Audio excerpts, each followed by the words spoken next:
Hello everyone, it's Jamal Thomas. Welcome to the Progressive Soapbox.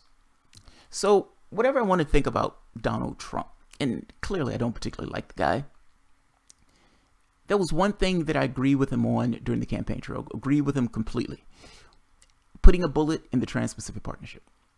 Donald Trump said from day one that he was against that trade deal. And when he got in office, the first thing he did was put a bullet in that trade deal. Now, don't misunderstand me. It's not that I'm against free trade. It's not that I'm, completely antagonistic towards these type of things. I'm against trade deals written by corporations for those corporations at the expense of the publics of those states, of those nations. That's what I'm against. I'm against having those corporations to be able to subvert our laws, to be able to sue the United States government if we do something. We pass some law or policy that undermines their laws or undermines their profits. I'm against that. I'm against losing sovereignty, especially when it's just for corporate interests. So regardless of what I want to think about Donald Trump or what I think about Trump, on this particular point, good fucking job. This came out in the Hill today. And by the way, we don't know if he's going to stay to this. It's possible that Donald Trump changes his tune on this. He's opened up the prospect of potentially, quote unquote, reworking the deal. Or if we get a better deal to add himself to the Trans-Pacific Partnership. I would greatly hope that he refuses to do this.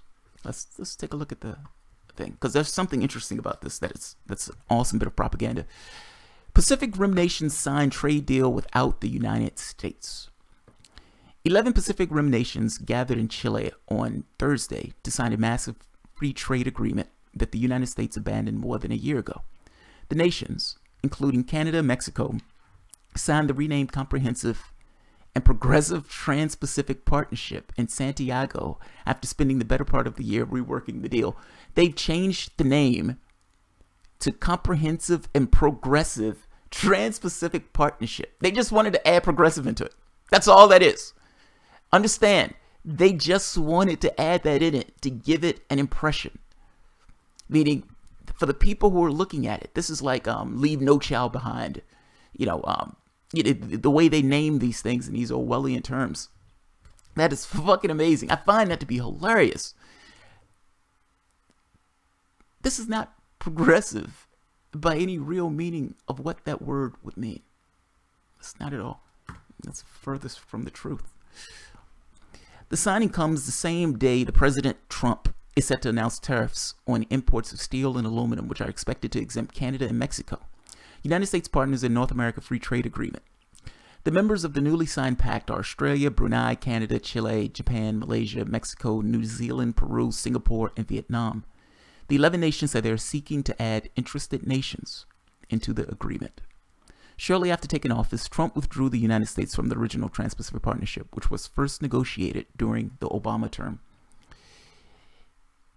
I mean, like I said, man, I am not necessarily against nations trading with one another. But there is nobody who's our arbiter that's in that room. Meaning, you have a bunch of corporations. Do you realize they weren't even supposed to reveal that this was a thing? Meaning, they weren't even supposed to give the provisions that was in the Trans-Pacific Partnership until 4 years after it's passed.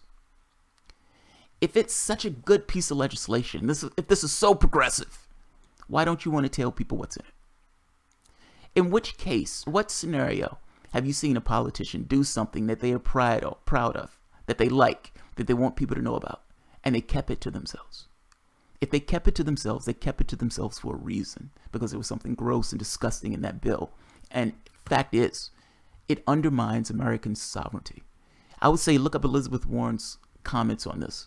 They weren't even allowing these guys to go into the room to take information out. They were trying to keep this thing a secret and keep this thing hush-hush.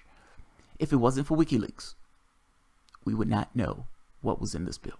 So, good fucking job, Julian Assange. And in this very specific case, Donald Trump kept his word on this very, very specific thing. So, I'll leave it at that. All right, guys. If you enjoy the content, feel free to share, like, subscribe, and of course, you can always support through Patreon. Thanks, everyone.